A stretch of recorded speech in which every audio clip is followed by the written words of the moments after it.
What's going on, guys? Today we are looking at two or two clips. So the first one I think is roughly at 17 to 1800 mmR on EU playing Thundercleave. The second one is I think 1100 CR on what is it? OC on NA. So we're gonna look at both clips. We're gonna talk a little bit about you know what they did right, what they did wrong, points of improvement. If you ever want to send me one of your clips, right? You want me to review them. Um, there's a Discord link in the comment section. You can join that, and there'll be a section called VOD submission where you can send in your VOD. Um, it can be Twitch format, so if you're a streamer or you're trying to stream, you can send that in.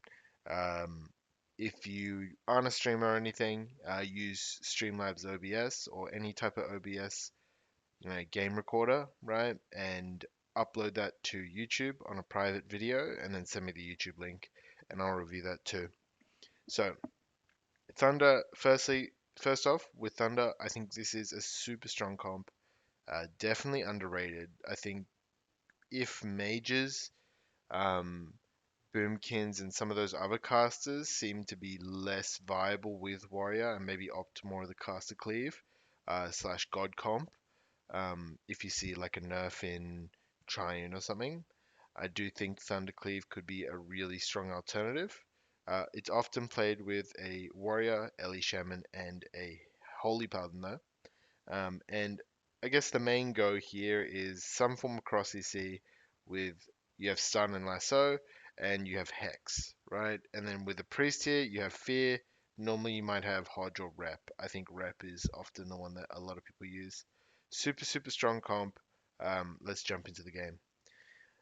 So we are on Runes of Lordaeron here. Um, that thing on the left isn't mine. That's just something off his stream. I don't know what that says at all. So maybe the EU guys can let me know what that means or who that is. So we're versing Holy Pally, Boomkin, Windwalker. In my opinion, I think Windwalker is the right target to train. They take a lot of damage, they run away, and then if you're getting kited, you want to swap onto the Boomkin. So right now, we get root beamed. We see what there's a convoke and blessing. So the main thing you might want to do here is might look to shatter that, just because if it gets purged really late, it's really bad. And we're going the boomkin here, which is okay. He's an income. We want to force him into bear form, which is good. But imagine all this damage onto the windwalker, who would have actually taken much more. We used fear? No, we haven't used fear yet. He's not on Fedia. I think you have stun in 2 seconds. So here I'd be looking to fear the H-Pal and stun the Windwalker, and then set up a go. So we stun the Windwalker. I think if you had that fear on the H-Pal, it would be really strong. We get the Trinket though, which is pretty good value, um, and sweeps off cooldown in 20 seconds. So you intervene here. Let's pause for a sec.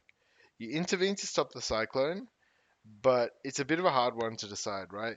Because you probably also want to intervene the damage that your Ellie is taking because your rally is about to drop, right? So, in my opinion, I think sometimes it might have been better just to intervene your Ellie and then sort of your Disc Priest can tank the clone at that point. Because if he's tanking the clone while the Ellie's intervened, it's not too bad. But if he tanks a clone now or in the next couple seconds and is not on DR, it's going to be really bad for your Ellie because you don't have rally, or rally's going to drop. Um, you don't have intervene. You don't have stun off cooldown. You don't have fear off cooldown. Actually, I think you might have fear. I think this is where you might want to fear the Cyclone's you. This is where you might look for a fear just to peel and stabilize. Sometimes, yeah. So I think a big thing you wanted to do there was use your fear either offensively to force a big go with the spear, because if the Windwalker trinkets the stun, you still have the spear down, right?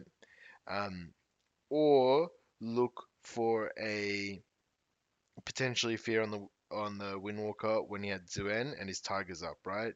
So you have to think about what he has in the game. Uh, right now the Boomkin is the one doing the majority of the CC. Boomkin and H-Pal are kind of on top of your priest, and the Windwalker's doing the majority of the damage. That CC is probably going to land if your priest, unless your priest is a god and repositions and lines everything, it's probably going to land. It's an instant hodge into a cyclone, into a beam, whatever. But you have Fear Up, which is probably the most potent peel you can use on a target, right? It's like 6 or 7 seconds or something on the Windwalker. He won't be able to move. You'll fear his clones as well, his Storm of Fire. So you're getting like a double whammy there. Even if he gets bopped, I'm pretty sure his clones are still feared. So um, he loses damage anyway. So I think you really have to, like, a big thing I learned maybe a couple patches ago, seasons ago, is you just need to use fear. You need to use all your buttons in a situation where it's like, okay, we have nothing, right? We're going to lose the game unless you press all of your buttons. Maybe some games you don't get, what's it called? Maybe some games you use a fear and now you don't have fear for the go, but it's generally better to not die than it is to like set up for a future go that you don't even know you're going to last until.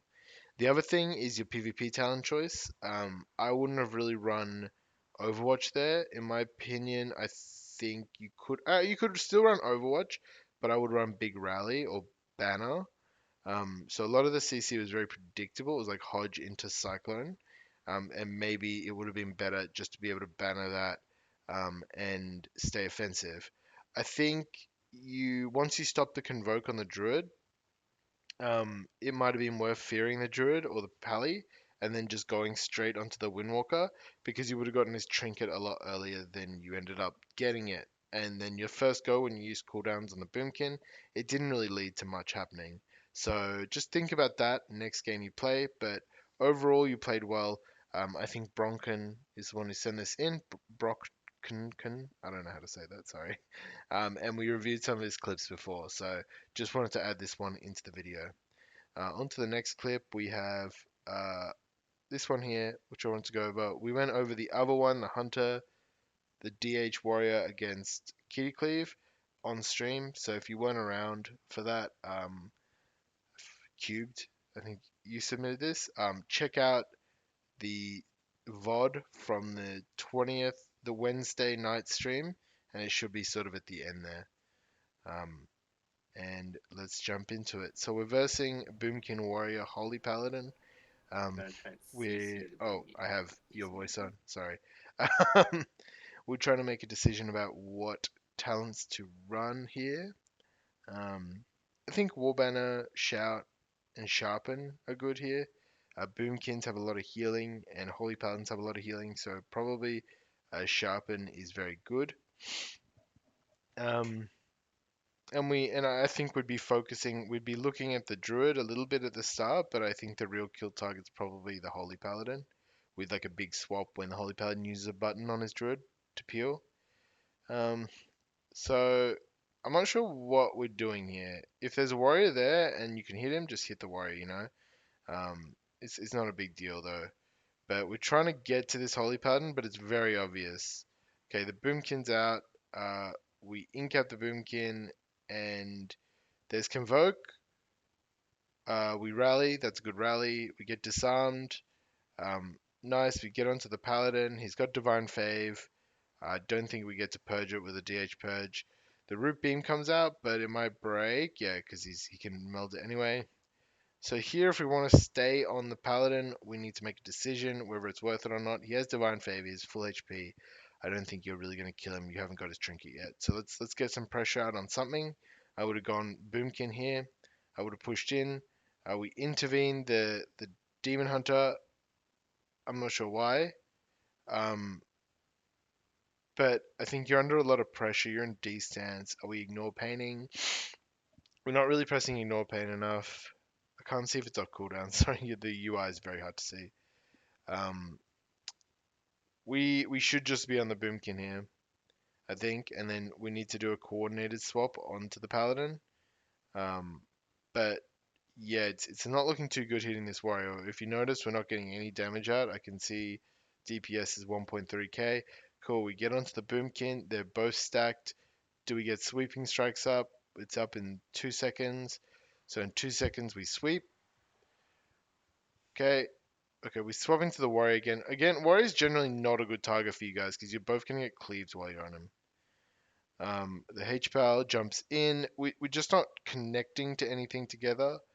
It's not like they're doing that much more DPS than you guys. I'm pretty sure you guys are like pretty much even on DPS. But look at this. Until this point, you guys didn't connect. Like the whole game, you guys were just running around and not connecting to any target together. You were trying to go the Holy Paladin for some reason when it was very obvious you're trying to go the Holy Paladin. So sometimes if you can't hit a target, and this is something I want to make a video on later, you just get uptime and you get uptime on the best target there. And obviously the Boomkin is going to be better than going the Warrior because you get to stop the Boomkin's Cyclones and just general being annoying. You force him into bear form so he does less damage. And if he doesn't go into bear form, he takes more damage and is a good target generally, right? And then when you get some pressure on either the warrior and the boomkin as you cleave them, then you look at the holy paladin with like stormbolt into spear with demon hunter's hunt, right?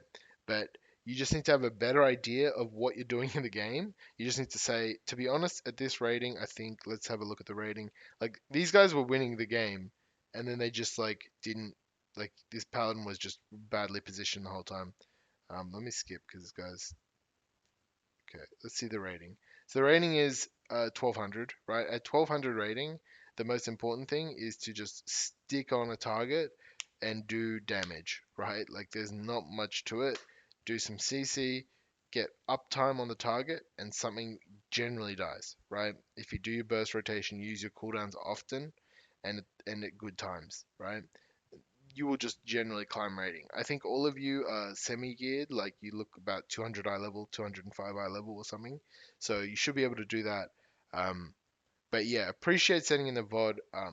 Don't send hate to any of these guys. I've seen some comments recently on um, like the VOD reviews where someone kind of like points out something, but it's in a really rude and like not very constructive way.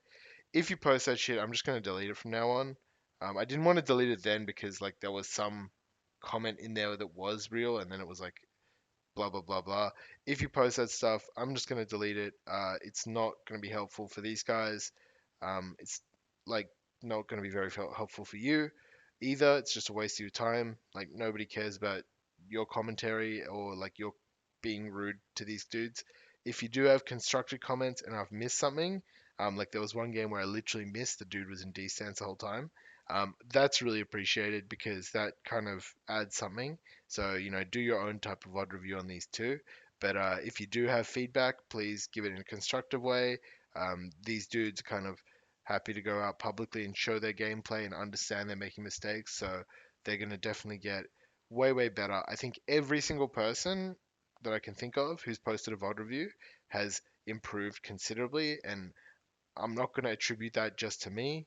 I'm not like some god at analysis or anything, and I'm giving you the exact answers to all your problems.